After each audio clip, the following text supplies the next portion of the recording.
The PhilSecNet Pandemic Resilience Award hopes to share with the public how to deliver the services of eCenters without compromising the safety of the community and the center managers. This also hopes to inspire others to continue delivering their services despite the pandemic. The award categories include Social Welfare and Rehabilitation, Support for Teachers and Students, Rescue Operation and eGov Services. For the guidelines, the award is open to all types of eCenter initiatives that are operating since September 2019. The eCenter must be an active member of PhilSecNet. Nominated eCenter must be operational during the implementation of Enhanced Community Quarantine or General Community Quarantine until the present. Entries for the awarding will be based on nominations by an individual or an organization with sufficient knowledge to endorse the eCenter. Self-nominations will also be accepted. For submission, interested participants must submit a duly accomplished nomination form. Supporting materials such as pictures, brochures, news clippings, testimonials, and video clips may also be submitted. The nomination should cover accomplishments made within the period of March 2020 until September 2020. Nomination for the award should be sent to secretariat@philsecnet.org with the subject 2020 Pandemic Resilience with the eCenter name indicated. Nomination period is within the month of October. Deadline for the submission of nominees is on October 30. Awarding will be on November 26. All entries will be subjected to pre-qualification by the organizers. All validated entries will be evaluated by a panel of judges to be appointed by PhilSecNet and DICT. The contest will follow these criteria. Socioeconomic impact of the eCenter, 35%. Innovativeness, 30%. Productivity, 20%. Partnership and networking, 15%. Application forms are available upon request. You may email us at secretariat@philsecnet.org.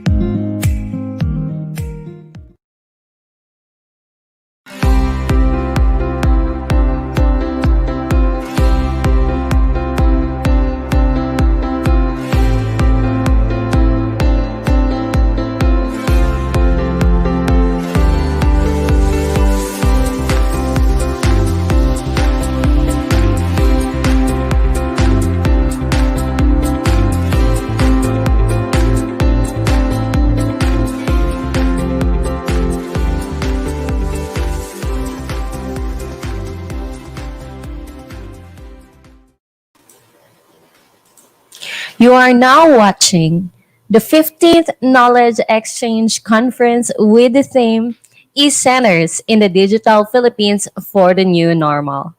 Today is our 11th training webinar entitled Technical Competency 1 ICT Utilization, November 5, 2020, streaming live over YouTube.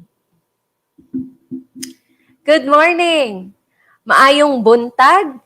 Assalamualaikum, buenos dias, magandang umaga. Welcome everybody to KEC 15. This is Angel once again, your host for today.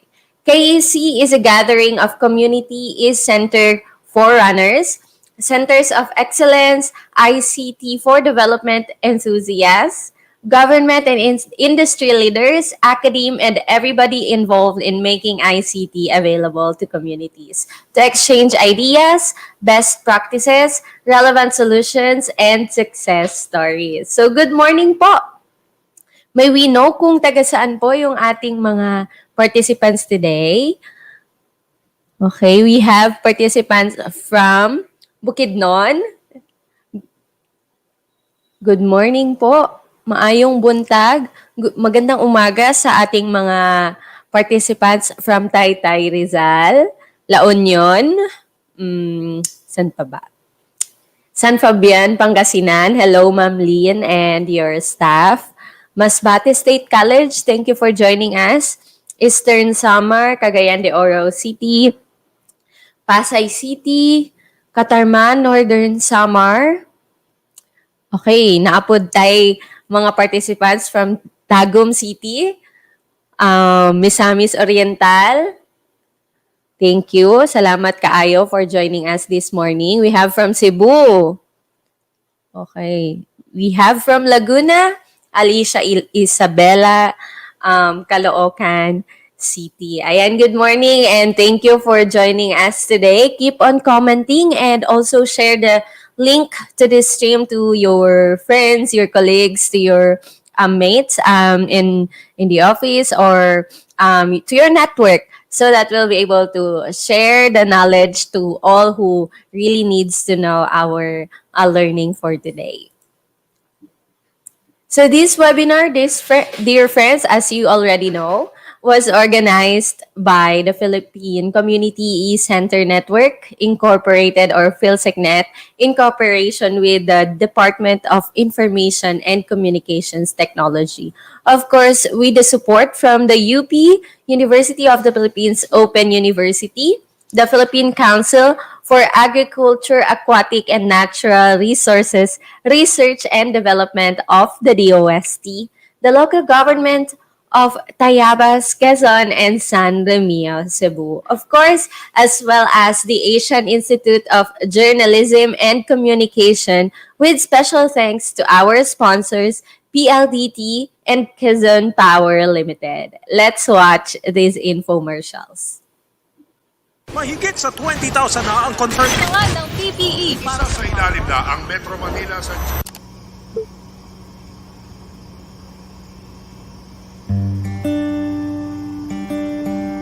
Wala na.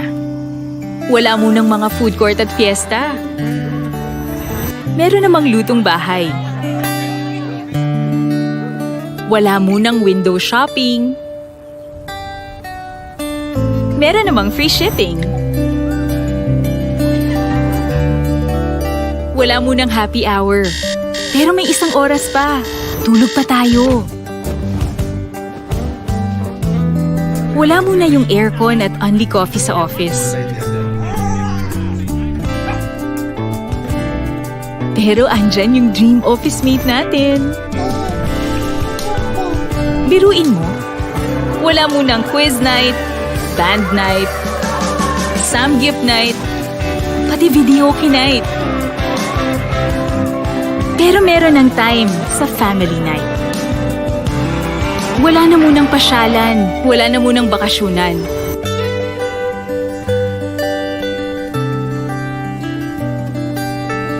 Okay lang siguro mawala lahat ng yon. Huwag lang ito.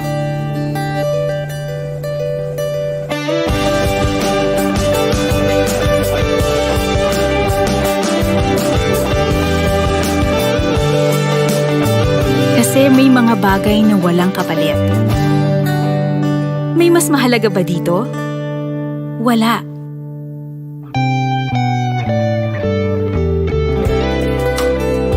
Rediscover what matters. Rediscover home.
Magandang umaga ulit, Luzon, Visayas, and Mindanao, and other parts of the world if we have some participants.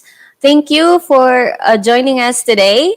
So drop your comments po. Let's make this 2-hour session engaging and interactive. So comment, drop some emojis, how you feel today, what you want to learn from our session today. So feel free to comment them down. So this year, KEC 15 goes virtual with a series of webinars every Thursday, 9:30 a.m. to 11:30 a.m. We started last August 2020 and we are down to our last month together. So we will be streaming live until November 26, 2020. So hang on and hope that you can still join us for the next coming weeks until the last week of November. So that's 3 months worth of knowledge sharing, di ba? It's amazing that you were able to join us. Meron po ba tayo dito? You were here with us since day 1?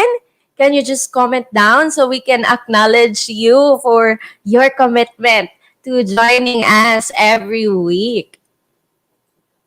Okay, so these webinars are absolutely free. It is PhilSecNet's contribution to as we fight now, as the country fights against the COVID-19 pandemic through enabling, strengthening, and facilitating the digital transformation of communities. Ayan, hello, Miss Rowena. Thank you for joining us since day 1. Okay, so to join po sa ating series, all you need to do is register once and you will have access to the entire conference. If you have not registered yet, please check the link inside the description box below. To participate in the open forum, if you have some questions relevant to the topic and you want our speaker to answer, we might not be able to see or to look at your comments. So we encourage you to type down your questions at our Q&A link, which will be found inside the description box below. So yeah, and of course you will be receiving certificates for attending this webinar once you submit the evaluation for the webinar and when you pass the quiz. So the feedback form is also in the description box below. So you can check that out later on. And of course, if you were able to register for this webinar series, then you have the chance to win or to be drawn sa ating raffle prizes today. So since our winners from last week were not able to claim their prizes before the end of the webinar, so we'll be adding them today. So today, we will be giving away cash prizes worth 500 pesos to 10 lucky winners. So to 10 winners po, 500 pesos each. So gusto nyo bang manalo ng 500 pesos? So make sure na nakapag-register po kayo sa ating webinar series. Ayan. So how do you claim that? You just have to email us at email the secretariat. Okay, the email address is secretariat@philsecnet.org before this webinar ends today. So, uulitin ko po, before the webinar ends today, once we announce the winners later on after the speaker's part, so you will have to email us right away. The email subject, okay, raffle claim hyphen your complete name. Okay? Once again, dapat po raffle name and raffle claim your complete name and then send us your bank details. Make sure to use the email address na ginamit nyo when you registered for the webinar. So once again, you have to email us before the webinar ends or else your prize, your 500 pesos will be forfeited. All right. So you have to register only once. So when you are done registering, you don't have to register again. Okay? So if our instruction is clear, can you just comment down na it's clear or like emoji or just express that the instructions are clear for this webinar before we proceed?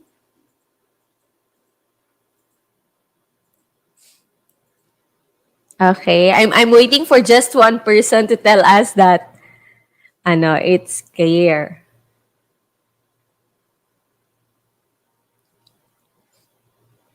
Okay, it's clear. Thanks, Sir Chris. Sir or Ma'am Chris, thank you. Okay, so clear na. So, this time, I would like to introduce to you our moderator for today, who is going to be introducing our resource person. So, our moderator. Okay.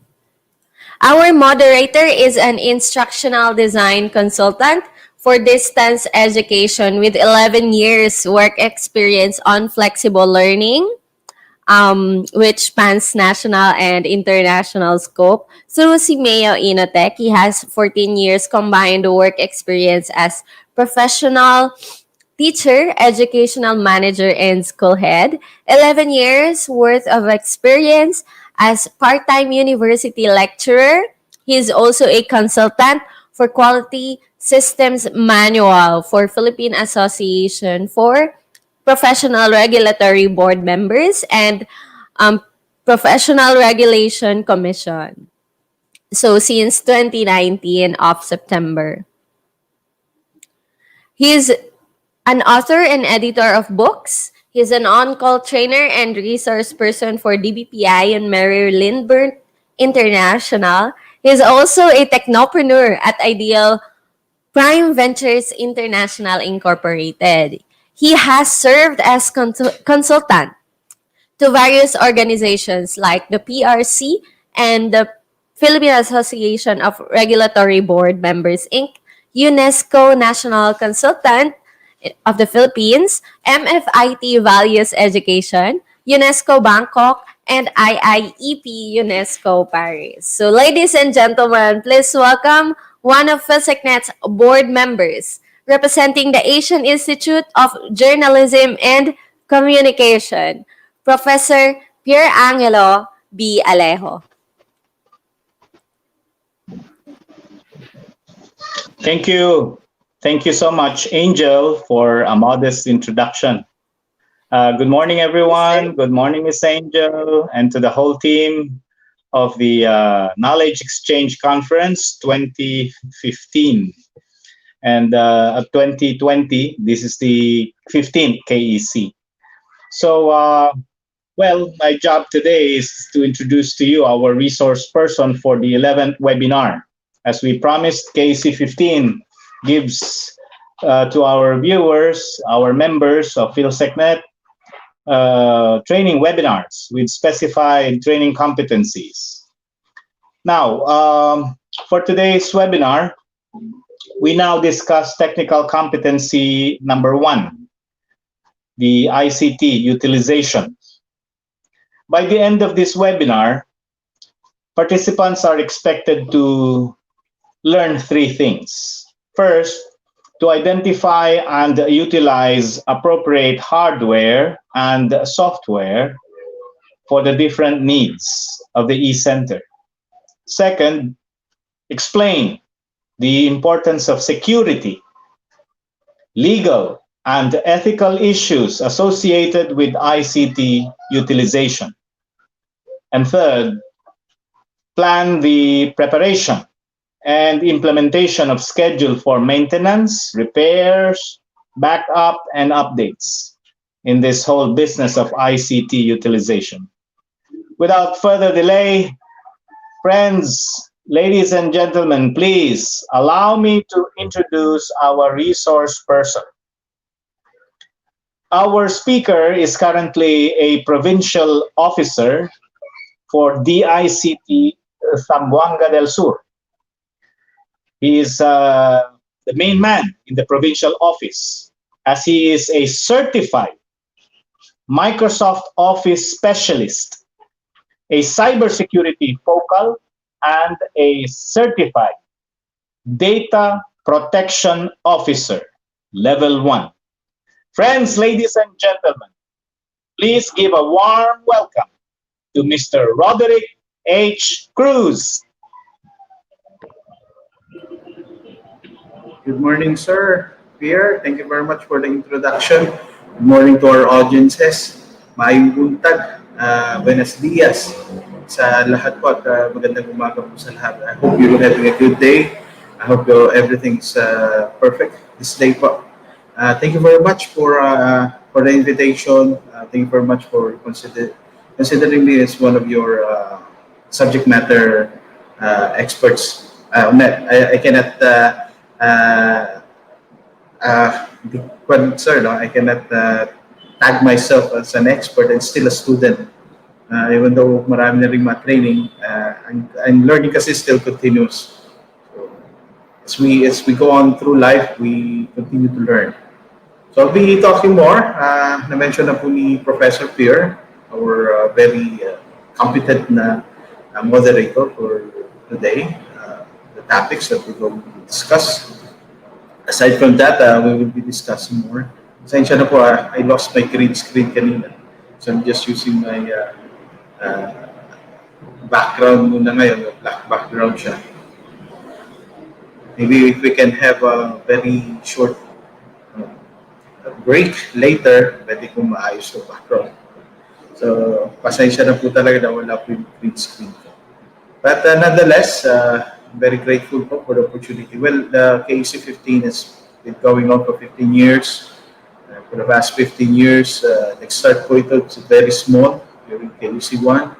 I was already with the National Computer Center at the time when Director Descamba, our current director of Mindanao Pasuan, siya po nag-organize along with Professor Mamel Mandelar and also Mambet Lupe of the Development Academy of the Philippines, and si Mamel naman po.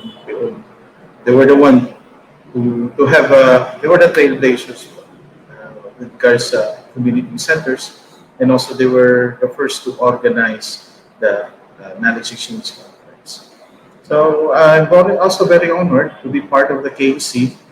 I've been part administratively, I've been part technically for the past KECs po namin, and this is my first time to be a resource person dito sa Knowledge Exchange Conference. And I hope and pray that we doing good service to all of our audience to deliver good presentation for and be able to attain yung learning objectives of this webinar. So, without much ado, I'd like to start with my presentation, if you will, sa aking pong admin, sa aking pong training crew. I'd like to start, I'd like to share my presentation.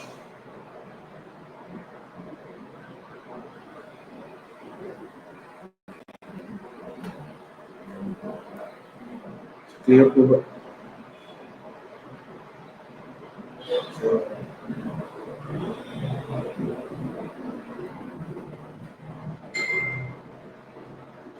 we'll be talking, as mentioned by Professor Pierre, we will be talking on the technical competency. First part of two parts that we'll be talking on technical competency and ICT utilization. The topics, tatlo lang po yung topics natin for today. The other topics will be covered sa November 12 as scheduled. So first topic, the following topics, yung di-discuss natin. What are the appropriate hardware and software that we need to use in different needs? And then yung security, legal, and ethical issues in information technology, yung ICT na as a whole. And then what are the essential ICT or IT maintenance tips and checklists? But first off, let me start by defining po yung information and communications technology. The term ICT has been being thrown around the past few months since the pandemic happened.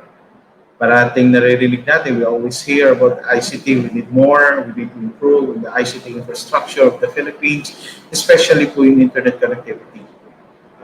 We need to boost our internet connectivity. So, just a quick fact, there are already 4, I think, telcos in the Philippines, and there are other local telcos.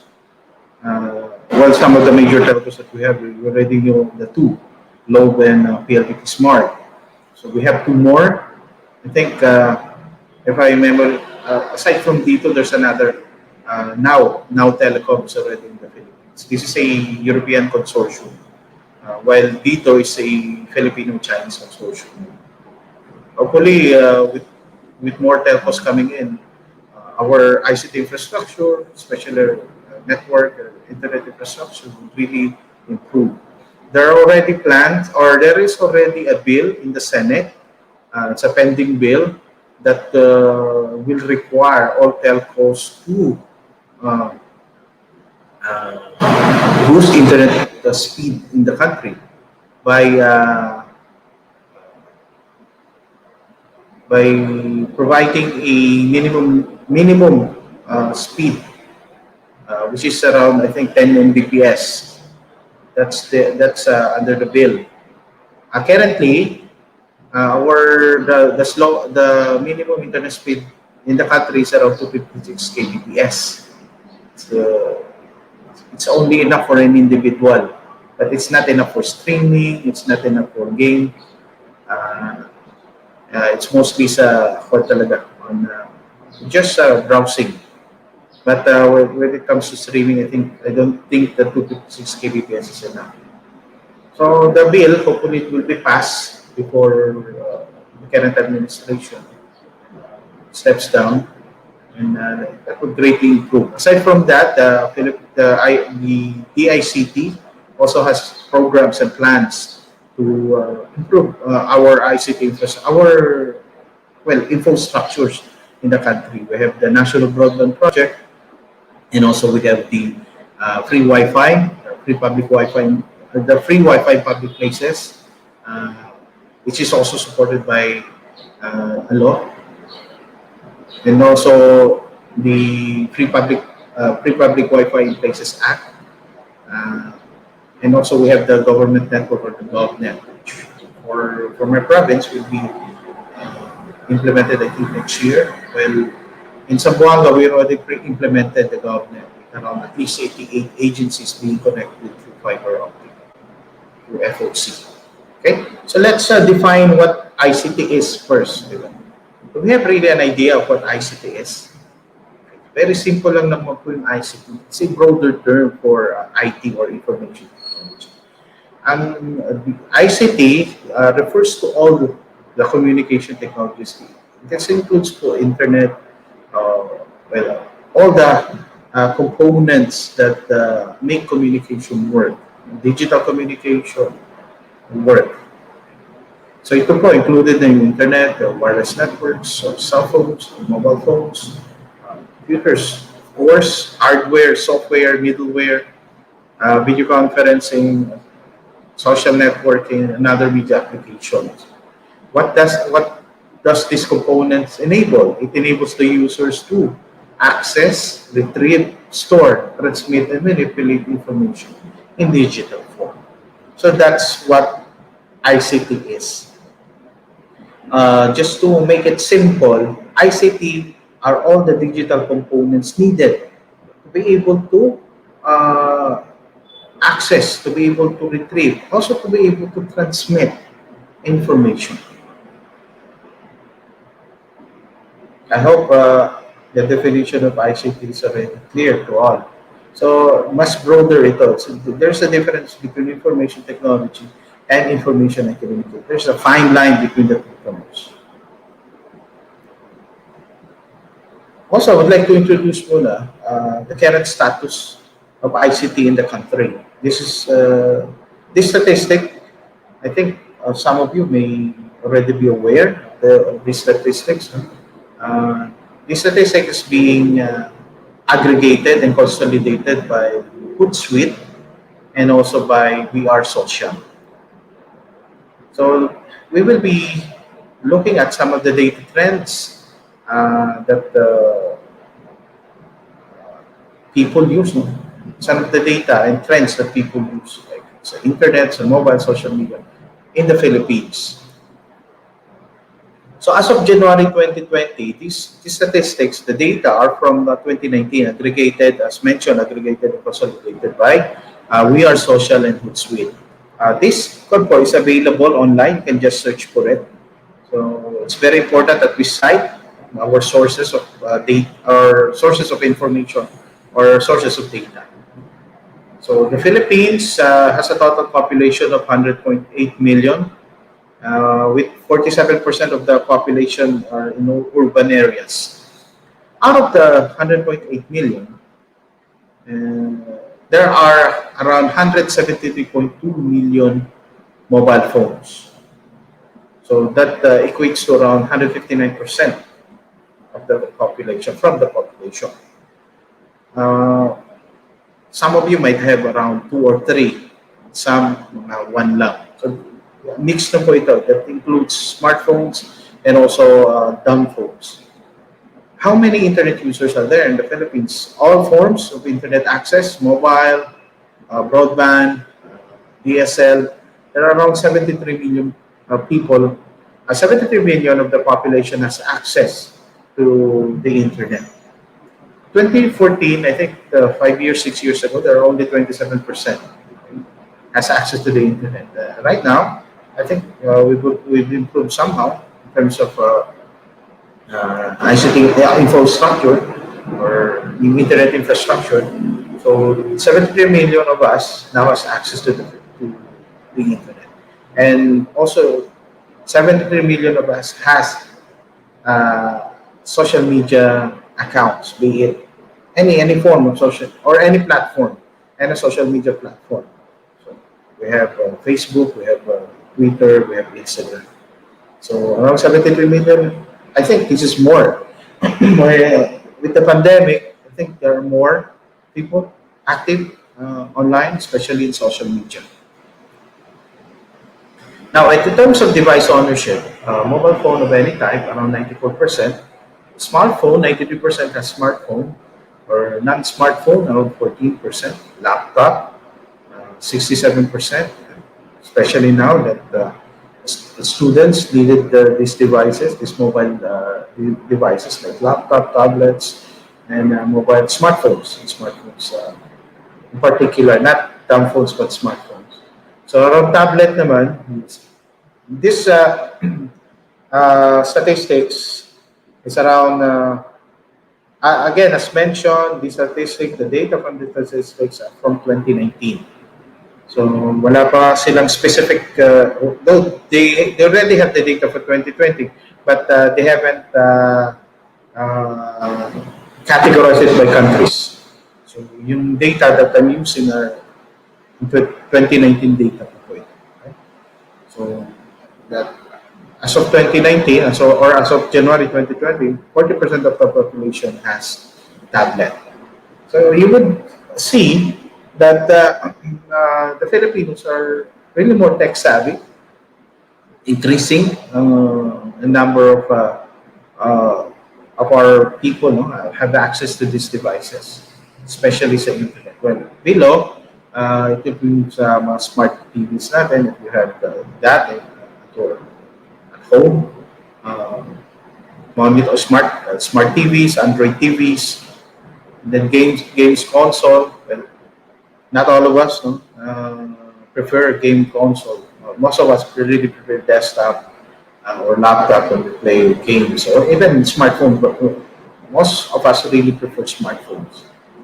And then smart home devices, mostly Internet of Things, we haven't really developed that. We really, Filipinos really don't prefer this type of devices. We do prefer the mobile type.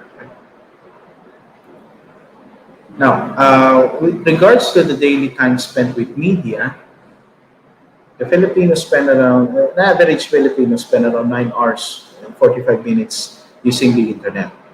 While using social media, around 3 hours and 53 minutes, which the Philippines leads. We lead the world in terms of being active in social media, especially Facebook. Watching television, mas matagal tayo, no? In social media than watching television. By around, I think, 4 minutes. Listening to music, streaming services, around 2 hours.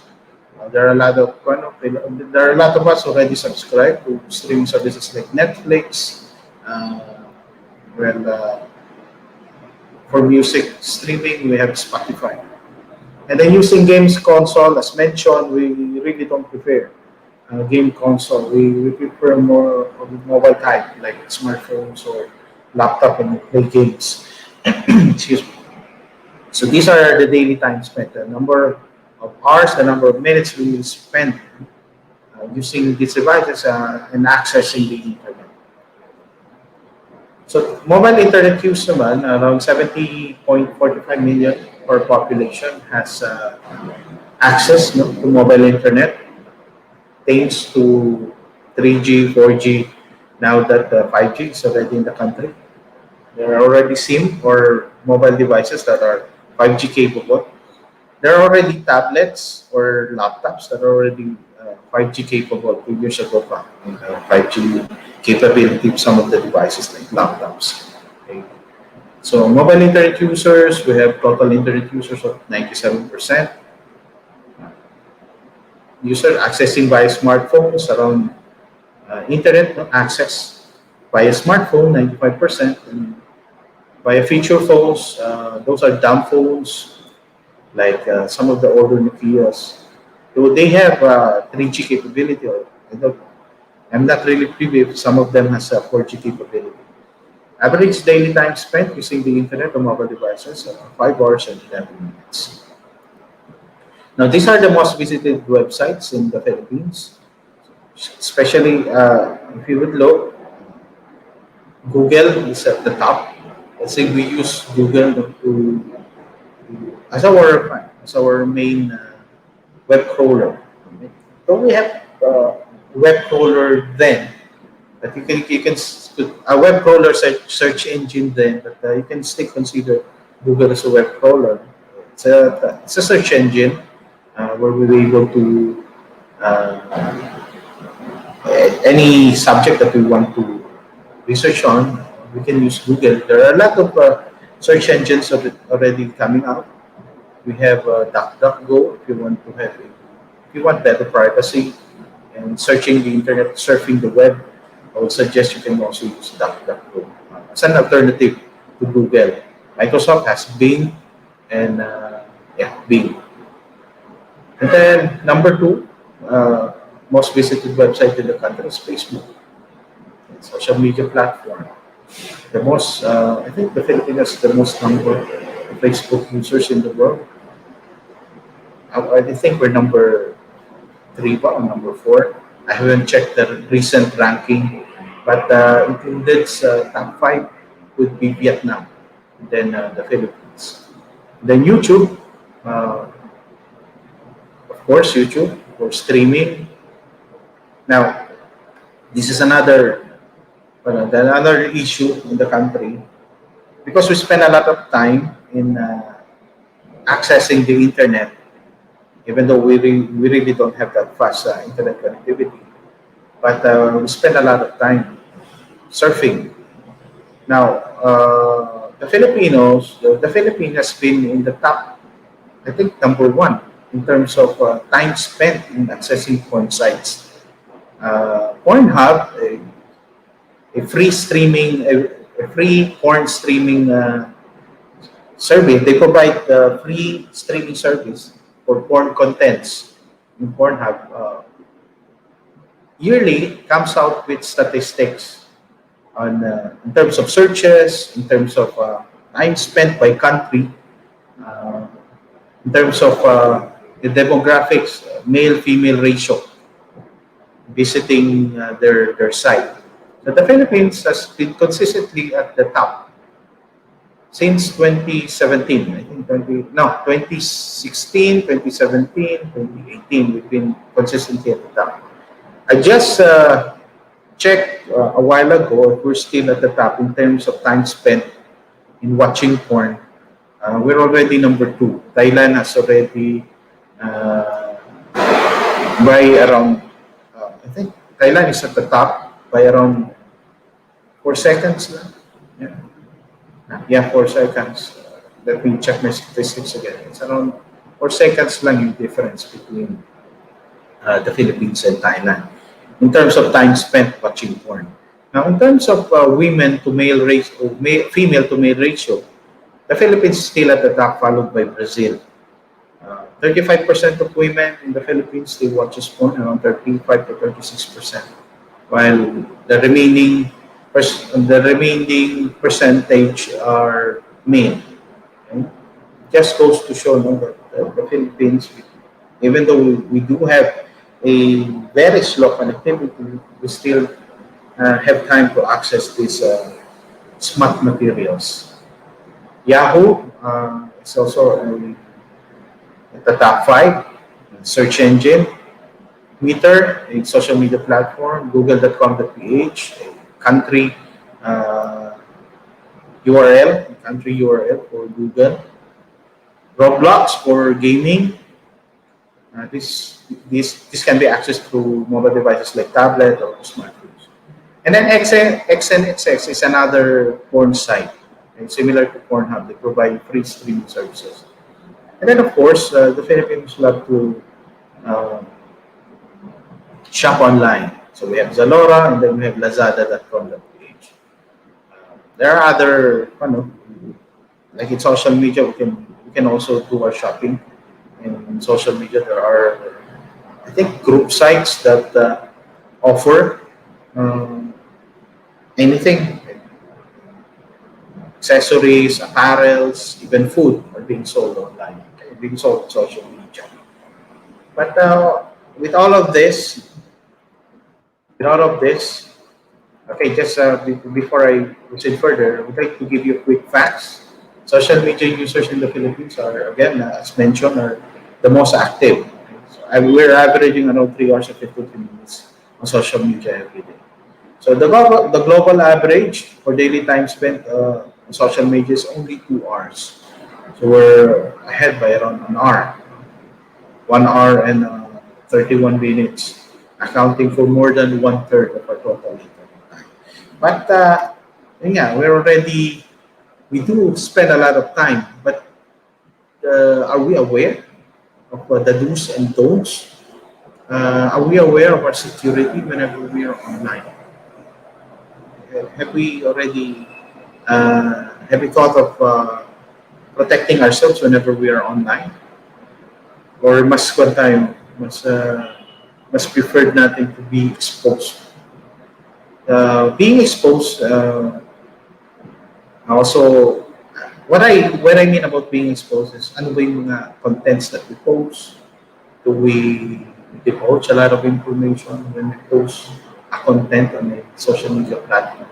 So those are the things that we need to consider, to be aware. Number one talaga sa amin is your security or your privacy whenever you're online. But before I go to that, we would like to talk about more on hardware and software. Let's go back to the basics of IT or information technology. What is hardware and what is software? So hardware, per definition, I took this definition from TechTarget. Hardware is a collective term used to describe any physical components of an analog or digital computer. Any physical, that it means anything that is tangible, anything that you can touch, any component of a computer system that you can touch. That you can consider it as a hardware. Okay. Very simple lang. Any tangible components, that is hardware.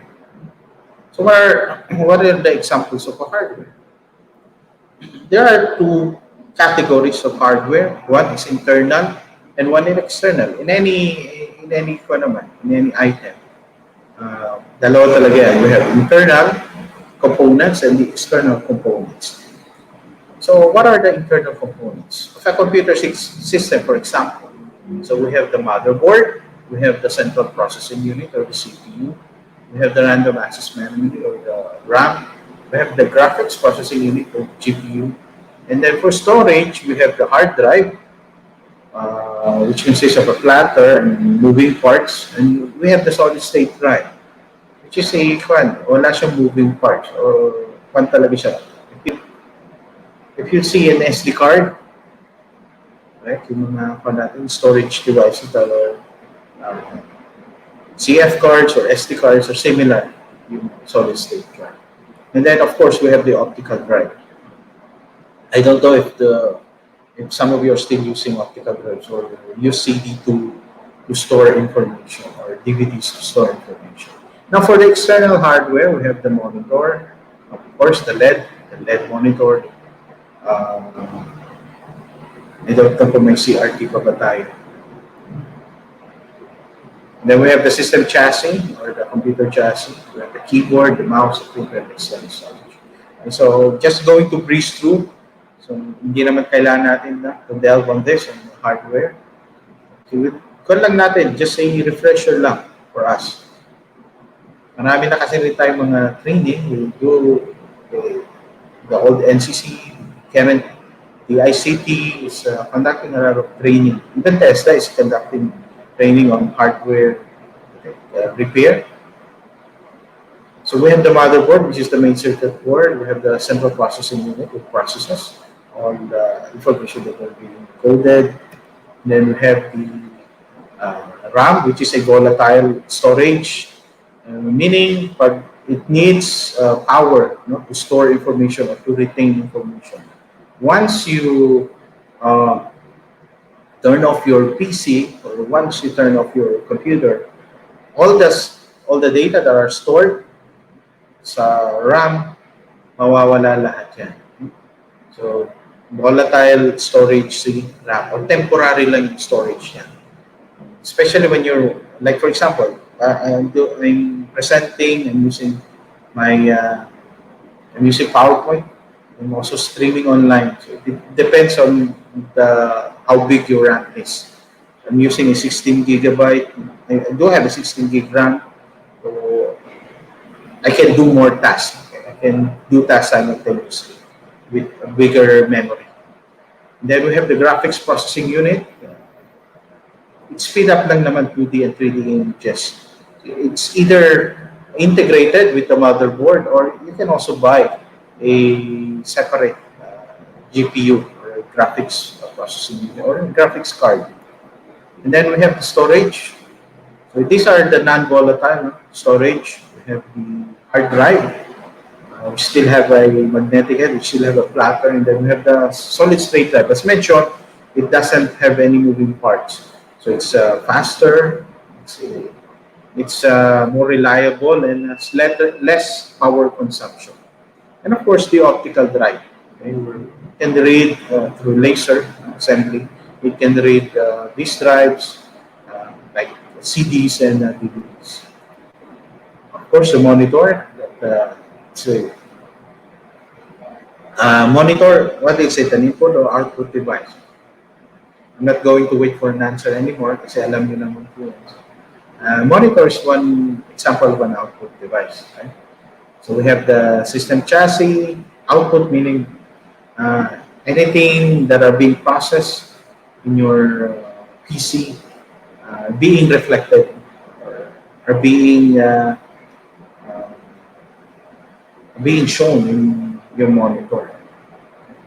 Ang system chassis naman or the housing that helps protect, that organize components that make up a desktop computer. Then, of course, we have the input devices, very common, with the keyboard and the mouse. The output device, printer, external storage, we have the USB storage devices. We have the pen drive, the flash drive, and then we have the portable hard drives. Even the solid state drive also have their own portable. Portable na rin yung mga solid state drives. Hindi lang siya the common hard drive. Even solid state drive are also portable already. Okay. Of course, those are the hardware. Just say equal lang yun, refresher lang for all of us. Just a brief lang natin lang, brief discussion natin later. But if you do have question about hardware, please don't hesitate to pose your question. For software naman, these are the codes, these are the programs that tell the computer what to do or that tell the hardware what to do. During our basic computer, way back during the 90s, there are, I think, 5 elements of a computer system, right? The hardware, the software, the peopleware, the instructions, I forget the other one. But these 5 elements of the computer system goes hand in hand. Hardware will not work without the codes, without the programs that controls them. So it's very important that that's why yung mga drivers, no? Yung trabaho ng mga drivers,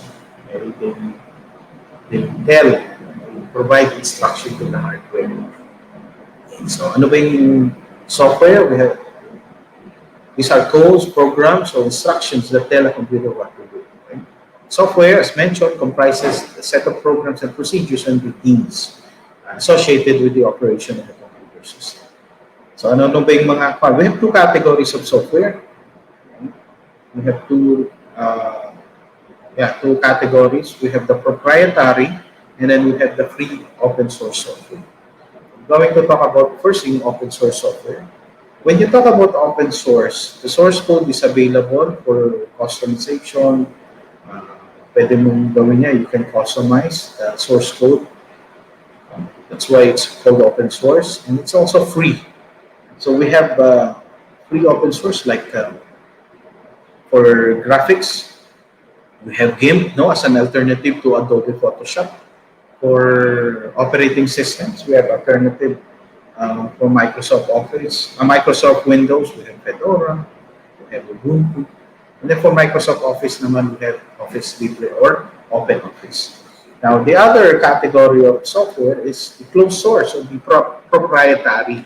So you need to buy a license or subscribe to their services or subscribe to subscribe for a license.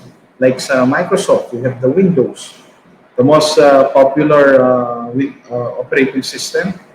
So we have Windows, and then we have the Office, Office 365 or Office 2016. And for graphics manipulation, for image manipulation, we have Photoshop, the most popular, Photoshop, Lightroom, and Illustrator, or the full Adobe suite. And then for video editing, we have Filmora. For video editing on open source naman, wala pang masyado, not powerful as compared to Filmora or other proprietary editing softwares. So these are the two categories of software. We have the open source, and of course we have the closed source software. And then there are 3 types of software. We have the operating system, we have the application software, and of course the security softwares. I've been providing this. I already provided this presentation to the PLCC net. If you want to have a copy, you can just request from them a copy of this. All of this, hindi po ito, you won't have a problem with the patent or copyright. All of my data, just for everyone's notice and everyone's permission, all of these are available online. Ako lang nag-consolidate. So if you want to have a copy of this, no problem po. If you want to use my presentation sa mga activities in you may do so. Masaya po kami to do that. One po ito, I did not invent any of this. All of these are just available online. So operating system ko naman are the programs that manages other application programs in the computer. So ano po yung mga example of an operating system? We have the Microsoft Windows. Pinaka-latest iteration of Microsoft Windows would be Microsoft Windows 10. I was exposed noon during the 90s. The first Windows operating system that was introduced to us was the DIS operating system, or the DOS. And then, yun na, nagkaroon ng graphics or GUI, graphics user interface, lumabas si 3.1, Windows 10. And of course, pinaka-latest na Windows 10. Application software, these are the different programs that we use in our system. Pambayan, that includes Office, that includes yung mga graphics or video and photo editing software. Even games are considered as application softwares. How about yung security softwares naman? These are the different antiviruses or the endpoint or security that we provide sa mga devices. So, Do we also install some mobile phones natin? Of course, you need to install. Ang Android natin is a Linux-based or Linux-based na operating system. So, still, vulnerable pa rin. There are also exploits sa mga mobile phones natin, especially for those who are using Android. Ako, I'm also an Android user. But I make sure that I install basic security. Maski na basic lang. If you are not able, no, and not yet capable to subscribe, capable in terms of finance, to subscribe to an antivirus provider or security provider, to subscribe sa full feature antivirus software, you can use the free one. At least you have a basic protection to your devices. Okay? So these are the different antivirus softwares and endpoint protection or endpoint solutions. Now, sa utilization of hardware and software naman, it really depends on your needs. Okay? What's really important is with Google, as mentioned, as the top search engine, all you need to do is just search sa internet, do a market research on the latest hardware that is available on the market. But ang tip ko lang po, whenever you buy a computer system, this is part of ICT utilization. It really depends on your needs. So our tip would be do a market research and then choose the component that will last for another 5 years. Like your motherboard. You can choose a motherboard that you can still upgrade. You can still install upgraded components. If the motherboard can still be compatible with the more higher or newer processor, yun yung consider dapat natin whenever we procure, whenever we buy the hardware. Now, pag software naman, it depends really on what you have, what you can afford. Okay? Ganun rin sa hardware and what you can afford. If you're going to use it for gaming, then you really have to shell a lot. You're really going to use it for video editing or photo editing, you have to shell a lot. But if you're just going to use it for for online learning, for your kids, for your daily office tasks, then you really don't need that high-end of a PC. But if it's intensive, like for gaming and other graphics intensive, then you need a much higher processor, much better graphics, or separate, dedicated graphics card for that. So again, let me summarize in the utilization of hardware and software. It really depends on your needs and depends on what you can afford. I'm not going to mention, I haven't, except for the software, but for the past few slides that we have, I haven't mentioned any brand. So yung first tip ko po talaga, if we can, we avoid in naming brands. Sa tip lang namin, you do market research. You can use Google or you can go around. If you have a lot of stores in your place, you can go to the different stores and do market research on what the type of hardware that you need on specific tasks na. Okay? So yun lang po. Tip number 1, it depends on your need, no? So you need to check what you can afford. You need to check what you will use, what the PC is intended for, or what the computer is intended for. So yun lang po ang dapat natin i-consider when we procure, okay? When we want to purchase a PC or a computer, be it desktop or laptop. Again, depends on what you can afford and depends on what is intended for. Okay? Any question at this point? regarding software and hardware before I proceed to my next topics. Before we proceed to the next topics. Okay, so we're only given an hour and mentioned we're only given an hour for this. I've only allocated uh, for an hour for this webinar. Let me proceed now. We're going to talk on the security, legal, and ethical issues in information technology. There are several that we need to consider. One is in personal privacy. So we will be talking more on data privacy in the next part or on webinar 12. We'll be talking more on data privacy. But for this webinar, I'm just going to define what personal privacy is as an ethical issue. Personal privacy is an important aspect in information technology. So IT facilitate the users having their own hardware, OS, and software tools to access servers that are connected to each other to the user's network. Okay. Now, due to the distribution of a network on a large scale, data or information transfer in a big amount takes place, which leads to the hidden chances of disclosing information and violating the privacy of any individuals or groups. Ano yung ibig sabihin lang po, no?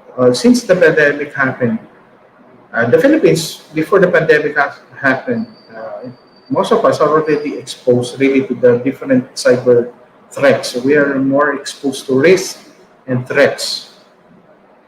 Now, the pandemic amplified it. Yung risks and threats natin, the pandemic amplified. Mas kwan tayo ngayon, mas vulnerable tayo. Mas malaki yung chances natin to be mas malaki yung chances for our data privacy to be violated. Let me cite an example.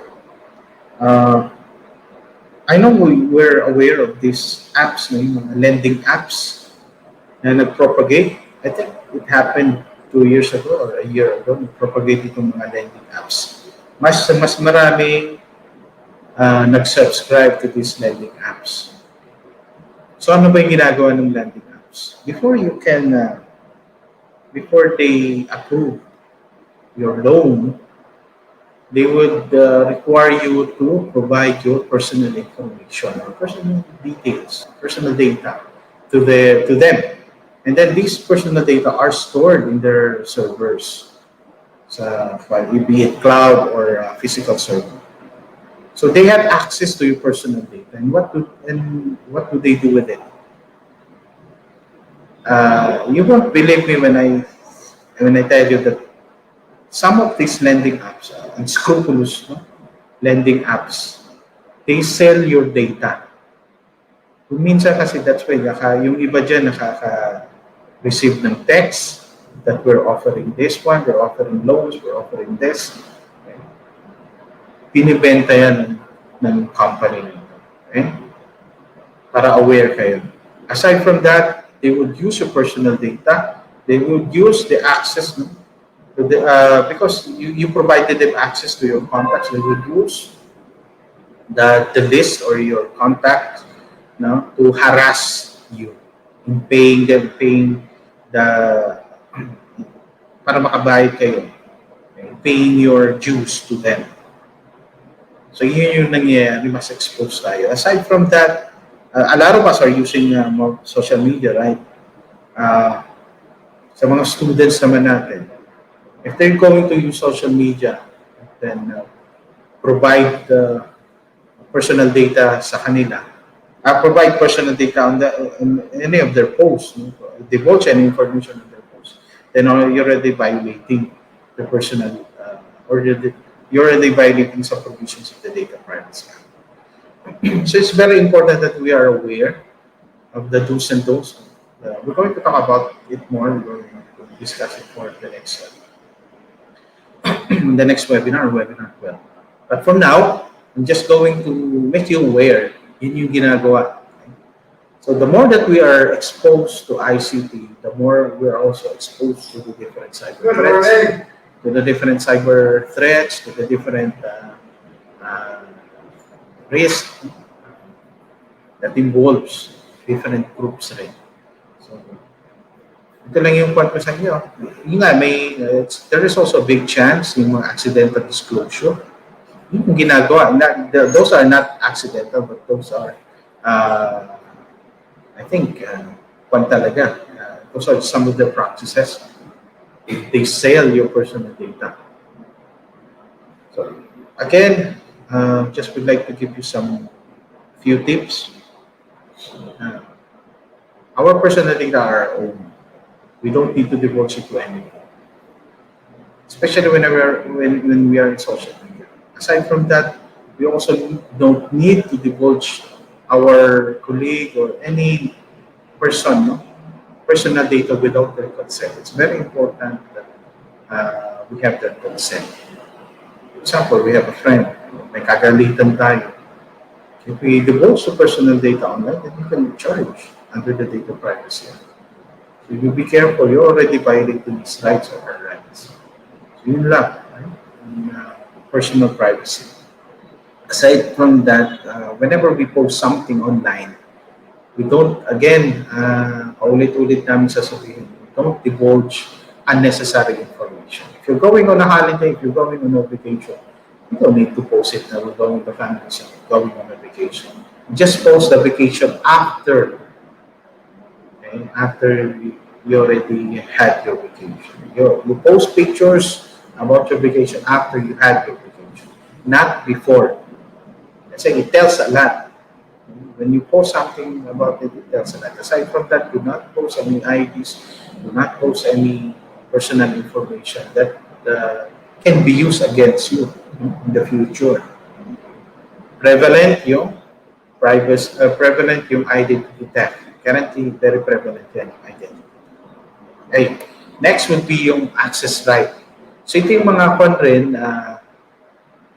sa access right naman natin, this is where some of the cybercrime comes in, like intrusions, illegal access, yan. Diyan pumapasok. So it's very important that we protect ourselves, especially when we receive emails. They're very high in cases of phishing scams. I've heard about phishing scams. So in phishing scams naman, some supposedly legitimate organizations, some supposedly legitimate companies, or some supposedly legitimate banks send you an email, and then your email has the body of the email has some sort of urgency. Yung urgency na yun, nilalagay nila for you to access a link that they also send along with the email. So once you access the link, you provide your information, then you're done. They already caught you. They already have caught you. Right? So we receive an email, even sa messenger. When we receive something from a friend, like for example, a document file, a image file, a JPEG, PNG, a PDF file, or document, PDF, doc file, Excel file, even MP3s or MP4s. If we're not sure about those links, if we're not sure about those attachments, it's better that we ask if our friend has sent us an attachment. If we are suspicious on those emails or messages that we receive, then we just delete them. Okay? We don't click on them anymore. Okay? Increasing po yung cases natin ng phishing. Where I'm going to introduce more about phishing on our next discussion, in the next webinar. And then harmful actions. So these are the damages, like hacking, web defacement. So ano ba yung harmful actions? Refers to the damage or negative consequences to the ID, such as loss of information, loss of property, loss of ownership, destruction of property, and undesirable substantial impact. So, have you heard about what happened to some of the Facebook, I think YouTube channels of ABS-CBN? I think two YouTube channels of ABS-CBN was hacked recently. The ABS-CBN channel and also the ANC channel. What did what did YouTube do? They canceled their subscription, they canceled their accounts, no? Para hindi na mag-spread, para hindi na mag-stay yung mga videos na nilagay ng hacker. Ito yung mga paano nangyari? How did it happen? History. Accordingly, an employee received an email, and he or she clicked on the email, and that what happened? Ganun rin po sa social media. Hacking kay employee, you will lose your social media account if you click on any link, if you allow it. So let's be careful let's be careful with some of these links, some of the messages that we receive. Okay? And also, it's very important that we also log out of our social media accounts. Okay? Even some mobile phones natin. Let's make it a practice. We log out of any applications, as email, social media platforms. We make it a practice to do that. And also, we improve our passwords. We change our passwords, right? I'll be giving to you some sites that you can use to check if your email has been compromised. If your email, if that site that I'm going to introduce later, flag your email address has been compromised or has been compromised, then what are the steps that you need to do? So first talaga is to change your password. It's very important that we regularly change our password. There is a technique naman so that you can remember your passwords. Okay? So this is a harmful action. So what are the laws that prosecute yung ganito mga klaseng actions? We have Republic Act 1175 or the Cybercrime Prevention Act of 2000. So we have also yung sa access right. All of us are protected from these activities under RA 1175 or the Cybercrime Prevention. On the personal privacy naman, you have RA 1173 or the Data Privacy Act of 2012. So both of these laws was enacted in 2012. In 2000, it's only the Cybercrime Prevention Act that received suspension, but it was lifted in 2014. Next would be patents. It's very important, no? Yung patent kasi it can preserve the unique and good aspect of our. So yung obtaining a patent is very difficult as compared with obtaining a copyright. Kasi nandito lahat yung trade secrets sa patent. There are secret components or designs that don't need to be divulged. So it's very important that we respect those patents. Kung may invention ka, you need to have it patented. You need to have it registered. So it is under Intellectual Property Code, the Philippines, or RA 8293. Nandito yung full details mo, nandito lahat sa patents. Pero, the top one talaga natin is copyright. You would look, you would notice that I would really cite my sources of information. Kasi this information, I don't own them. Even them, they don't own this information. They also cited it rin. May mga kwan din sila, may mga footnotes din sila. They also cite their source of information. So, ganun rin dapat ang ginagawa natin. Whenever we come up with a presentation, a paper, we cite our sources of information. We respect yung work na ginawa ng owner. We respect the effort, the many hours that he or she spent making those, like yung mga programs, yung mga games, yung mga movies, okay? Ito yung mga number one, na nababiolate yung copyright nila. Okay? So it's very important to, ano ba yung copyright? It's information security specialists are to be familiar with the necessary concept of the copyright law. Copyright law works as a very powerful legal tool in protecting the computer software, both before a security breach and shortly after a security breach. Okay?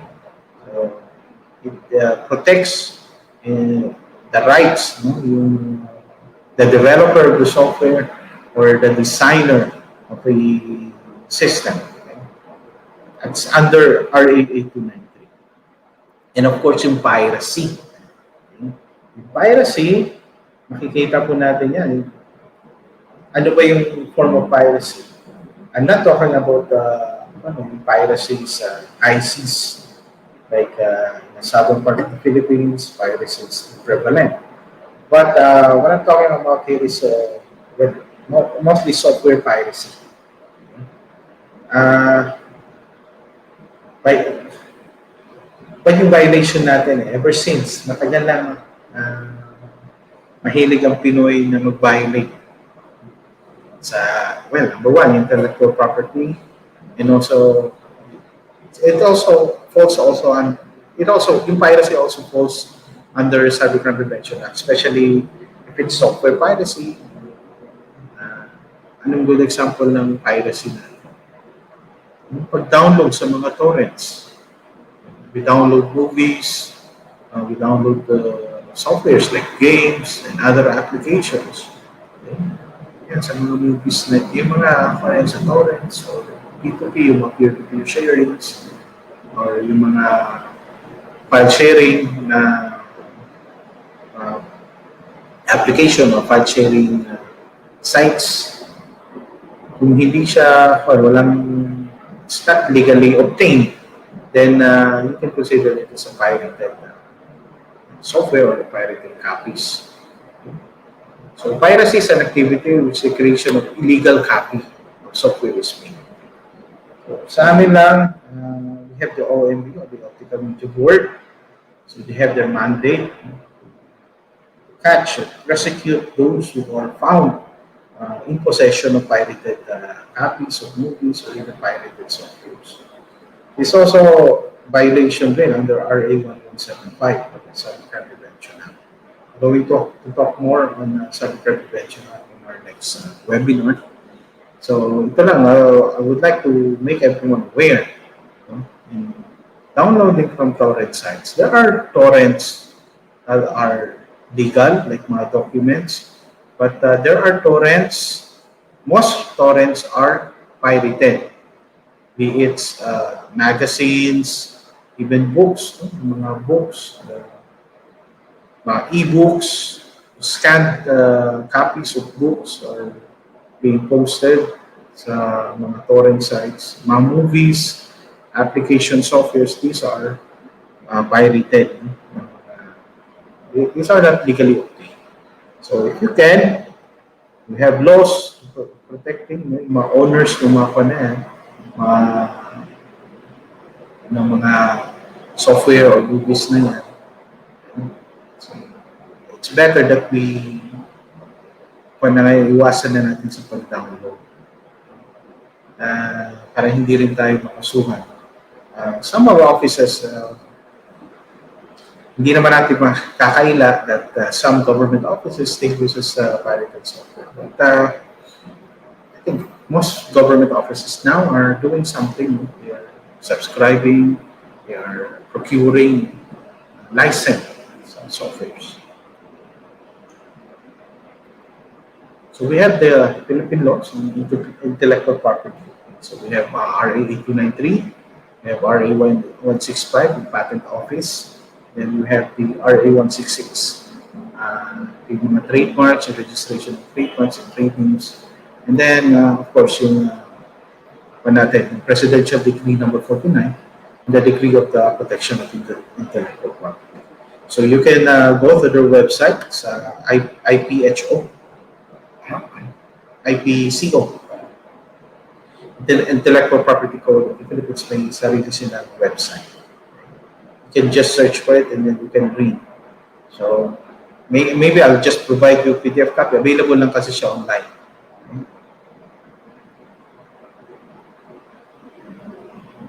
Okay. Moving forward, of course, yung software piracy, as mentioned ko nga kanina, is a violation of copyright provisions of the IP code. And then, of course, yung violation din siya of some of the provisions of the Optical Media Act or RA 9239. And it carries with it penalties of up to 9 years of imprisonment and a fine of around 1.5 million pesos or both. Fine of up to maximum of around 1.5 million pesos. Okay. Again, our Conpo would like to again advise everyone, and the ICT especially would like to advise everyone to please avoid downloading softwares, downloading movies if these materials has not been legally obtained. You can be charged with software piracy under these acts, RA 8293, RA 9239, and even RA 1175. Okay, now I'm nearly at the end of my presentation. So, kapit na lang, very short na lang po talaga ito. So, the last topic I'd like to discuss with everyone is the essential IT maintenance tips and checklists. It's very important that we also doing preventive maintenance of all our computer, of all our equipment. We have a facility, it's very important that we conduct preventive maintenance of all our facilities. Okay. Now, so maintenance naman, just a definition of what maintenance is. It means those preventive, diagnostic, updating, replacement, repair procedures. Maintenance can be provided. Ito lang, yung some of the part kasi, tatanong rin sa amin, sino po ba dapat mag-maintain? Some of my classes way back. Pwede po ba namin do we need to obtain maintenance from other sources? If you don't have the capability, if your person don't have the skills yet, it's better to also outsource yung maintenance services. Ganun din po sa masasakyan natin, we outsource, right? But if we're able to acquire those skills, then pwede na rin as in-house. So, when you maintenance can be provided either by a person or persons, plural, who are part of the organization through an outsourced company. So it also includes documenting trends. Very important po when you conduct maintenance. Hindi lang po tayo magkakandak ng maintenance na lilinisin lang yung keyboard or lilinisin lang yung mouse natin, lilinisin lang. So there should be a checklist. We document.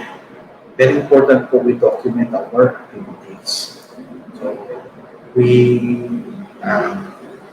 would like to suggest that you come up with a list. Ano ba yung mga recommended items po to be included po sa maintenance checklist natin? So we have the periodic, number one, periodic replacement of parts and renewal of consumable supplies. Ano ba yung mga consumable supplies? For example, ink cartridges or mga ink refills, and then repair or replacement of faulty components. Yan po, dapat included yan sa items, sa checklist. Periodic inspection. Ano ba yung ibig sabihin ng periodic? Depende po sa inyo yan. So there are suggested periodic, there are standard time that you need to allocate or schedule that you need to post sa pag-conduct po ninyo ng maintenance. So ito po yung mga periodic inspection, cleaning of equipment. Ang periodic po na minensyo pa po, depende po talaga sa inyo. You can do it weekly, you can do it twice a week, depende rin po talaga. Number one, yung availability of personnel, and ano yung you had really enough time. And of course, another thing po that we need to consider sa schedule po ng natin, ng maintenance, how often we do maintenance, yung nature of work natin. Okay? Kung parati ba natin ginagamit sa PC, sa equipment, then we really need to conduct regular. And I mean regular kung pwede monthly, weekly check-up. Ito po lang, maintenance activities sa home office. Okay? Ganun din po sa mga eCenters din natin. Updating or upgrading, very important po pag-upgrade. That's why may mga patches, no, na i-issue. Some of the manufacturers, like hardware manufacturers, they come up with patches. Even software developers, they come up with patches and updates. Why? Ano po yung important? What's very important sa pag-issue nila? Why do we need to update? In cybersecurity, we have a term. We call it zero-day vulnerability. The time that a hardware was developed, a software was developed, a hardware was designed, meron na po siyang flaws, meron na po siyang weaknesses. And these are what we call vulnerabilities. And these weaknesses, these flaws, these are the ones that's being exploited by cyber threat actors or by hackers. Okay? So ito po yung mga ini-exploit nila at the time. There is no perfect system. There is no perfect hardware, there is no perfect software. Lahat po yan may flaws na lumalabas lang po yan once it's being exploited. There are groups that conducts bug bounty. They look for bugs sa mga softwares and even hardware. Then they submit it to the manufacturers. Manufacturers pay those groups, and then they issue the necessary patches. They issue the necessary updates para ma-address, para ma-patch yung mga vulnerabilities and exploits sa products po nila. Okay? Another recommended item, adding or deleting users when necessary, or modifying user rights and properties. So if you have a network, it's very important that you have a network administrator and a system administrator. So the system administrator can do this to activity nito. The network administrator can also conduct network inventory of all PC that are connected to sa network po nito. Of course, very important po yung periodic backup of stored files. You can do it. You can use a storage device, portable, flash drive, even cloud services if you want to backup. Ano po yung importance of backup? Ito, ang backup po talaga, if you do that in your organization, if you do that in your school, if you do that in your eCenter, it means that you really want to have a resilient, you're an advocate of resiliency. It's very important that we do that so that when the time comes that something happens, like a natural disaster, man-made disasters, and even cyber attacks happen, wherein most of your data has been wiped out, madali kayong makarecover because we have a backup. Very important po talaga ba. We really advocate to do that.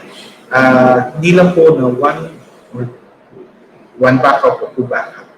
If possible po, do multiple backups for your data, especially mga confidential data, top secret data, and essential data that we have in our organization.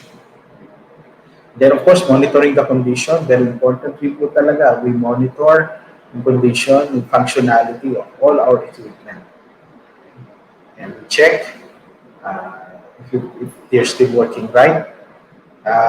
Kung nakita po natin, then we check kailangan ba natin ito. Do we need to update or do we need to replace?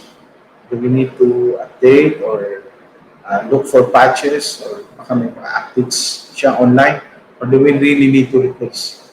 Yun lang po yung mga question. Ayun lang po yung mga dapat natin consider. And then, of course, installing and removing equipment and applications. So, sa applications naman, most of us, especially sa mobile phones natin, we install a lot of applications that we really don't need. So, nagiging lang siya. Mabigat lang siya sa ating mga phones. So, we really don't need those applications. Some of these applications po, nagiging kwan lang siya. Access lang. Hindi natin alam, some of these applications are compromised. Hindi nagiging access lang sa some of the cyber threat actors. access lang siya, or backdoor access lang siya sa device mo. If you don't need that, application, huwag nyo na lang i-install. So these are example, of a preventive maintenance checklist and a work plan that you need to consider. Ito po, available po yan lahat online. You can check it online. This is very important. Again, we would like to encourage everyone to come up with this one. Para kasi with some of our stakeholders here, it's sa buong Baduso, nagre-reklamo sila kasi kung may PC nila. Kasi they don't conduct na periodic, they don't conduct regular maintenance checklist. And then when they do conduct yung mga preventive maintenance na yan, they don't have a checklist. Very important to have a checklist. So these are just some examples that you can benchmark. Pwede nyo pong kopyahin online. All of these are available po online. Hindi ko po ito inimbento. Okay? Now, some maintenance tips again that I would like to give everyone. Yung maintenance natin. These tips cover devices ng hardware components, operating systems, memory, software, and vulnerability to external threats. So number one, of course, pag hindi ginagamit, you shut down properly. Number two, always have your firewall running. Very important po. We have a firewall. Let me give what firewall is. A firewall acts as a guard. It guards a corporate network, acting as a shield between the inside network and the outside world. So, an example of a firewall. Okay. So, you need, po yan. A firewall can either be a software or a combination of both. You can buy a firewall appliance, a dedicated firewall, or you can convert an old PC and just install a firewall software. Para po may protection po yung network. And then regularly, as mentioned, delete unwanted applications or programs. Uninstall programs completely that you do not use anymore. Use an external hard drive for backup and extra file storage. Either use an external backup, hard drive, portable drives, or solid-state drives, or you can use cloud storage. Ano ba yung mga cloud storage? Marami po yan. Like Google, Microsoft, meron siya, pero mga proprietary po yan. Even other, even Asus, meron silang storage nila. Dropbox, you can make use of those cloud, you can make use of their cloud storage services. And then run a full malware scan, very important. Okay. Number one, before that, you get an anti-malware software. Okay, but choose carefully. Once you have an antivirus software in your device, it's very important that you also do a full system scan. Schedule nyo lang po yung full system scan. That should also be included in your checklist when you do preventive maintenance. That should also be included in your maintenance work plan. Then reinstall your operating system periodically, be it Microsoft Windows 10 or Ubuntu or open source software, Linux operating system like Ubuntu or Fedora or even Red Hat. And then free up space with cloud storage as mentioned. Pwede tayong mag-backup using cloud storage. Kung pwede po multiple, hindi lang po one or two. Let's not just rely on what storage we have. Kasi may pros and cons po yan. Okay? If we're going to look at the pros and cons of having external storage and cloud storage, much better if you have cloud storage, it's much more secure. Pero, as mentioned ko nga, kung pwede, multiple storage, that also includes some optical devices like CDs, DVDs, pwede rin natin sila ma-utilize for our backups, for our archive, and also, ito po, yung mga portable storage devices like portable drives, portable SSDs, even flash drives. Though I'm not a user of flash drives anymore, pero if you want to use flash drives, very good. But another tip that we would like to give to you, but if you're using these storage devices, we should also store them in a more secure place. Okay? Siguro, pag nag-flood, hakakuan ba siya? We consider yung yung service continuity.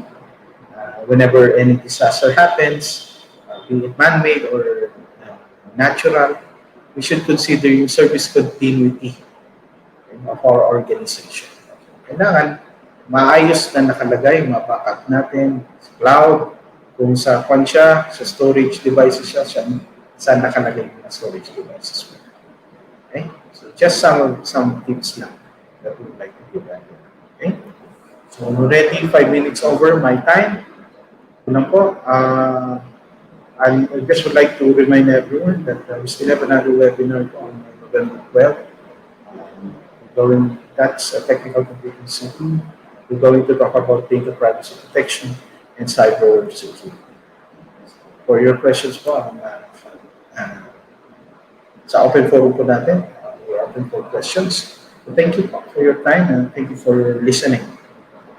Good morning once again.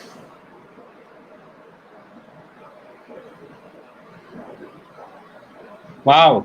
Thank you very much, Sir Roderick, for your presentation. It is very succinct, and the ICT utilization skills that you shared with us are indeed poignant. Maraming salamat, Sir Roderick. Thank you, sir. Thank you. Now, we proceed to the open forum. This is one of the most exciting segments of our webinar. And we open the floor for questions for Sir Roderick, our expert for today. I must say, as an initial reaction to the presentation by Sir Roderick, aside from being succinct, it was highly educational. No, it brings to mind a very important consideration now for eCenter managers, not only to be equipped with a skill set particular to ICT utilization, but also not only operating as technical IT persons, but also as educators. Because imagine, for this webinar alone, I was very much educated. No, it reminds me to be an educator on existing laws, like what Sir Roderick shared with us, Republic Acts 10173, 10175, of Data Privacy and Cybercrime Prevention Act. These are very important things that eCenter managers can do to educate the community, because in ordinary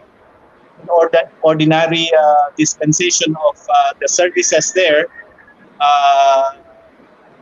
whether consciously or naturally, subconsciously, they can help government, no, and they can help the people in exacting some habits, ordinary habits, when they utilize ICTs to be able to protect themselves, no, and defend themselves from scrupulous individuals and criminal elements, no, in cyberspace, for example. And also for reminding us for RA 8293, no, intellectual property. It is very important to educate people how to, especially to pay importance and careful habit.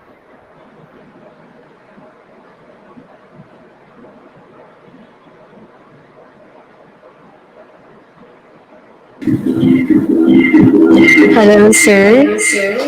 And so, let me continue na lang po the Q&A. So, can we flash our questions for today? Thank you, sir, for your lecture. Thank you, Jen. Wala si Professor here. Yes po. Okay, so first question. How do we ensure the personal privacy of our clients as they use services in the centers? Okay, when it comes to... Is person asking kaya how do we ensure the protection of the personal privacy of our clients? Maybe that's the question po. Okay. In terms of personal privacy, let me categorize it on data privacy siguro, sir. No? Kasi when it comes to personal privacy, we're not going to talk on the physical privacy. Rather, we're going to talk on the personal or the data privacy or personal data privacy of the individuals utilizing our centers. It's very important when we collect their data for those who are logging in. Those data, hindi lang po siya sa logbook nakalagay.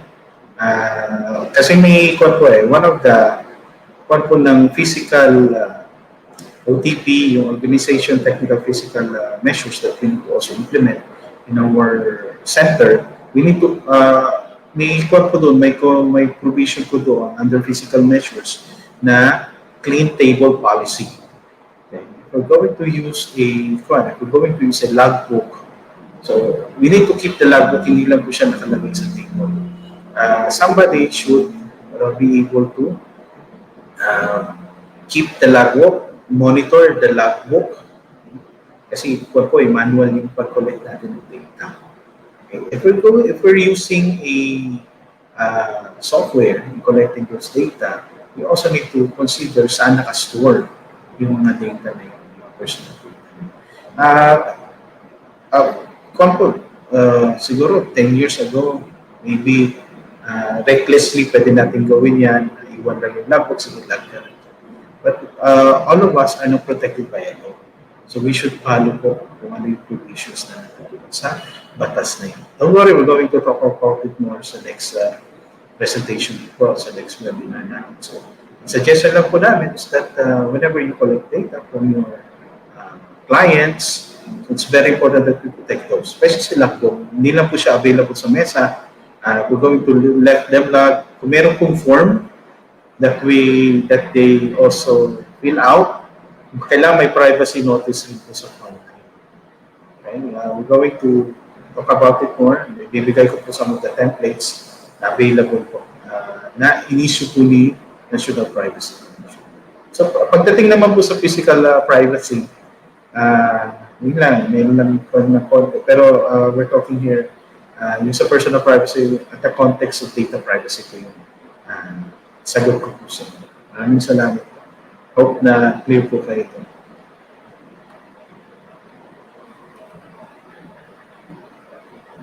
Thank you, Sir Body. No, it's a nice question since in this age, data is the new oil. It's the thing that runs the economy. So to learn more, please join us again next week. Tama ba, sir? For the part of Sir Roderick's session. I think we have more questions.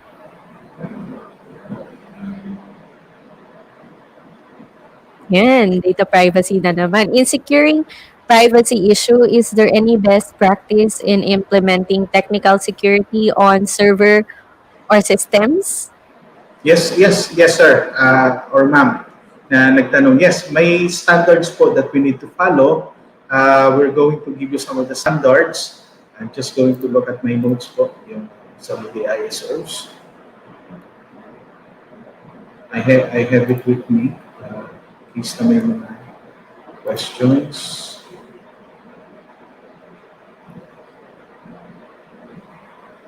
Yan, pagdating naman po sa, let me just, na lang po yung sa National Privacy Commission circulars. So we have the Security of Personal Data in Government Circular 1601, MPC Circular, and then yung NPC Circular 1603, yung Personal Data Breach Management. And then we have NPC Circular 1701. If you have a system, yung system po ninyo collects data of around at least 1,000 individuals, then may conditions that you need to comply under NPC Circular 1701 or the Registration of Data Processing Systems. Be it yung physical server po ninyo that you maintain in your office or a third party. Yan po, nandiyan po yan sa mga circular. So, balikan ko lang po, 1601, NPC Circular 1601. NPC po is National Privacy Commission. And then NPC Circular 1603 and NPC Circular 1701. You can also check rin po yung guidelines on compliance checks. That is NPC Circular 1802. But most of this, may mga technical kwan rin po tayo for next week's discussion. Bibigay ko rin po the technical part naman po next week's discussion. Thank you, sir. So to the one who asked po, you can check out the website of National Privacy Commission. That's privacy.gov.ph for the guidelines that Sir Roderick mentioned. If you, sa ating mga viewers po have more questions, please type in your question in the Q&A form that we have inside the description box on YouTube Live. So, dun po kayo mag-type ng questions. Ayan, another question po. Meron pa ba?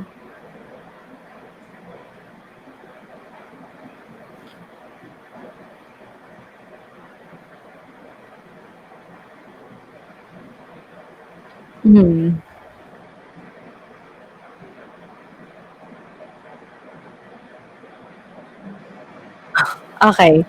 So, how else can... Okay. Okay, context. As eCenters can really help out the community, especially this trying time when families are struggling to access technology for DepEd requirements. So, relevant to remote teaching and learning. Continue. How can eCenters and the ICT help these families since internet is costly, no? Internet costs are still high for them while they want to continue education. So how can eCenters and the ICT daw, sir, help communities who families who still send their children to school but internet cost is high, especially now that teaching and learning has transitioned to modular system po. Now, let me just give you for FYI for everyone.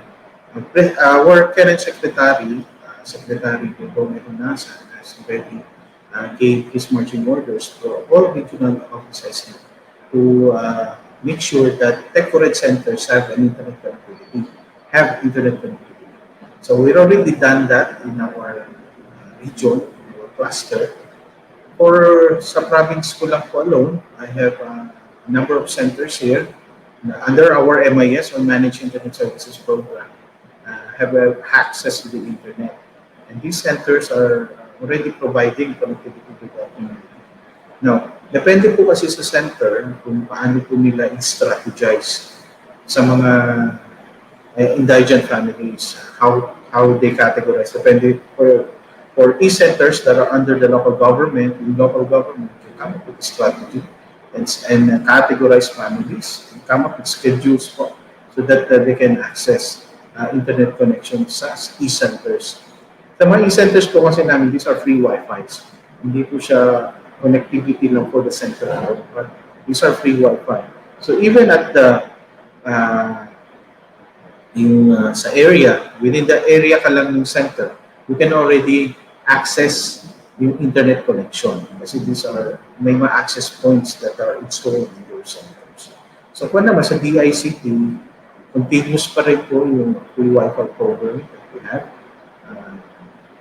that we're currently implementing. We have for next year naman, I think for the next 2 years, implementation of the national program where we intend to improve access to connection, we intend to improve connectivity sa ating mga, improve internet connectivity as a whole. So currently, yun lang po pwede namin masagot. Currently, yun lang po pwede po masagot and basing it on experience in my province. So, yung mga Tech4ED centers namin dito that currently being installed, connection, or have connection, they can, we always advise or we advise our Tech4ED centers, especially mga managers, to come up with strategies and activities for the community so that they can really fully utilize these services that we provided. So, yun lang po. Hopefully, I was able to answer your question. Yes, thank you, Sir Roderick. We have 4,000 Tech4ED centers po across the country. So in case you need to access computer resources or internet, just follow the DICT pages assigned sa inyong area po and inquire with them kung saan yung nearest Tech4ED center. We also have free public Wi-Fi facility across the country, so you can check out free public Wi-Fi website and search nyo po doon kung merong malapit na hotspot sa area ninyo. So, ayun po. Do we still have more questions? Or that's the last one? Okay, so what is middleware? Example. Okay, let me give you an example. Pakita na lang.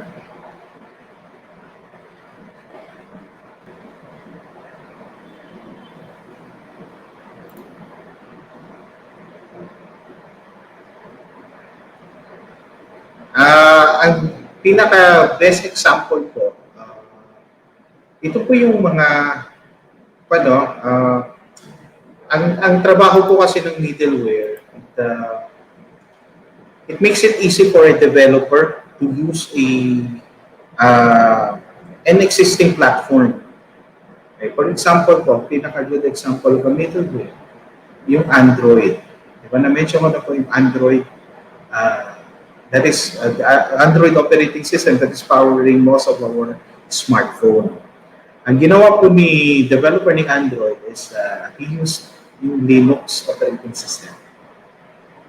So siya ngayon yung middleware between Linux and between the software, between the Linux operating system and the phone. So yun po ang trabaho ni middleware. So any existing platform po, ini-integrate niya sa pag-develop ng sarili niyang software. Yung good example po yung Android operating system. Okay? So you see Android uses Linux, uses the kernels, uses everything ni Linux para i-power yung mga smartphones po natin. Okay? Hope clear po yan. Good example ng Android. Na-mention ko po si Android kanina during my discussion. Thank you, sir. Our last question po. Okay, if you could pick daw po 3 ICT competencies that eCenter managers and operators must have, what would these 3 competencies be? Well, yung number 1 po, you don't need to be really that technical. So, yung pa lang, at least you have a good grasp on what hardware, the different ICT components. And number 1 po, you have an intermediate understanding, not basic, but around intermediate understanding of the applications that you're going to use, the hardware that you're going to use. Yan lang po yung mga kailangan. And then, another thing, yung managing. Very important po yung competencies in managing your day-to-day operations. So yun po, sa akin, not that technical, not that high, but around intermediate technical competencies that you need for hardware, for software, for ICT as a whole, sa network, to have a basic to intermediate competencies sa pag-maintain ng local area network in your eCenters. So let me again summarize po. On the technical competencies, you need to have an intermediate understanding of the basic operations or operations of a computer system, and an intermediate understanding Number two, yung competencies nyo on network. Yung maintaining your network, yan po yung mga essential components of an eCenter. And number three po yung management. Very basic to intermediate skills yung in managing the day-to-day operations or the operations of your eCenter as a whole. So I hope I was able to answer your query. Or question. You know, that's it, Jen. Thank you po, sir, for today's session and for answering questions of our participants. So that ends our open forum. Sir, any final message to our audience? I still don't have any final message. I'm going to see you again in the next webinar, the last part of webinar series that, the last part of discussion that was last topics that was assigned to me. And ito lang po, stay safe everyone. See you again the next webinar. On November 12th, we will be talking more on data privacy and cyber security. So stay safe online, stay safe physically. Have a great day ahead. Thank you, sir. So we'll see you again next week. But for now, we move on to the awarding of certificates. Let's flash that on screen. Certificate of Appreciation is given to Prof. Pier Angelo Alejo in recognition of his participation as moderator in Technical Competency 1 ICT Utilization live streamed on November 5, 2020 via YouTube. This certificate is awarded in the Digital Philippines for the New Normal. Thank you, Prof. Alejo. Next. All right, another certificate of appreciation is presented to Mr. Roderick H. Cruz in recognition of his participation as resource speaker in Technical Competency 1 ICT Utilization, live streamed on November 5, 2020 via YouTube. Thank you so much, Sir Roderick, for joining us this morning. We'll see you again next week. We will now be announcing the winners of today's raffle draw. So we will have 10 people who will be receiving 500 pesos. Okay, today. So ready your phones or your emails.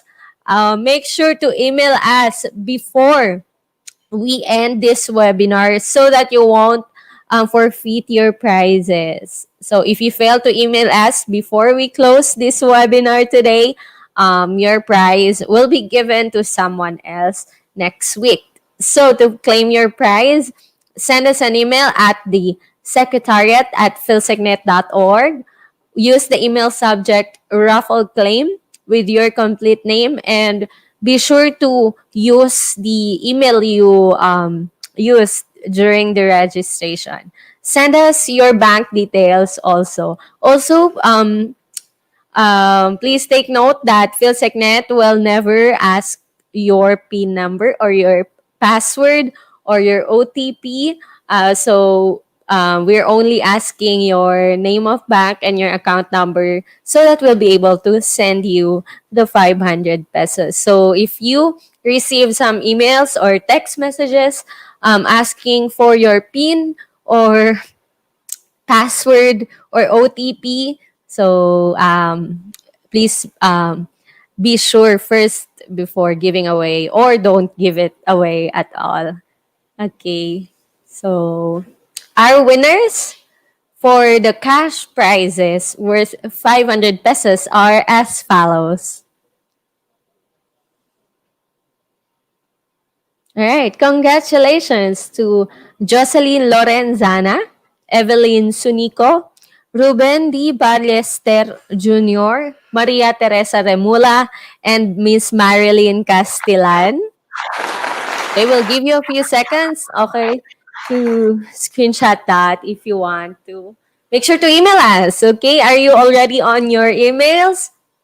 Make sure to send us an email at the secretariat, it's secretariat@philsignet.org with email subject raffle claim, your complete name, and send us your bank details without the PIN or password. So, because we don't need them. Okay, we have 10 winners. So, our next batch of winners for today. Congratulations to Juvie Entise, Joy Kenneth Biasong, Al Vincent Resentes, Mary Jean Centeno, Cherry Gomez Sala. Congratulations po. So make sure to email us before we end this webinar or your prizes will be forfeited and it will be given away to someone else next week. So in case you haven't won the raffle yet, since August, you still have some more weeks to win. Just make sure that you registered to the entire conference. The registration link is in the description box below. So to our winners, make sure to email us right now before we close this webinar today. Ayan. So, there you have it, dear friends. This concludes our 11th training webinar entitled Technical Competency 1 ICT Utilization. As we come to close today's activity, please watch the closing video for a few more reminders. So this is 15th Knowledge Exchange Conference with the theme eCenters in the Digital Philippines for the New Normal, a webinar series from August 20 to November 26, 2020. Once again, thank you for joining us. Goodbye for now. Stay safe at home, stay safe everywhere, stay safe online. God bless.